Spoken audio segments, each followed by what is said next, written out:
These new 7x5" HD pull-and-go wigs are my absolute favorite at the moment. You can wear this wig completely glueless if you would like. It has a drawstring in the back, so it is super snug and secure on my head. And this Yaki straight texture is just doing it for me. Let's get into it.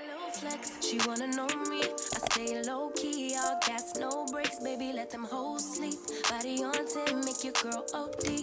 I get in my way, never out of my lane. Feel like you the one and I'm on one. So what it's gonna be? Baby, squad up. We finna go. Today's wig is from Klaiyi Hair. I want to thank them for sponsoring today's wig install for you guys. I'm going to show you exactly how I installed this wig. I did install this wig with a little bit of mousse and spray. That way we could get a nice, flawless, and seamless install. This hair texture, plus the fact that it has this drawstring in the back, it is so snug and secure on my head. I'm absolutely loving this style, this texture. You need one of these pull-and-go wigs in your life. If you would like to see how I installed this wig today, as well as all the details on this particular wig, y'all know what to do. Definitely keep watching.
A wig install does not have to be super intricate. You could literally throw this wig on and go if you would like. I did do a few modifications as you saw in this video, but I still kept this very simple, very beginner friendly. If you enjoyed this video, definitely give it a big thumbs up. If you would like to check out this wig from Klaiyi Hair, I'm going to have a link down below in the description box for you guys, as well as any coupon codes that they provide me with, so you can save some money per usual. And if you have not already watched my latest video, what are you doing? Go ahead and check out my latest Get Ready With Me. I'm going to have the link right here for you guys.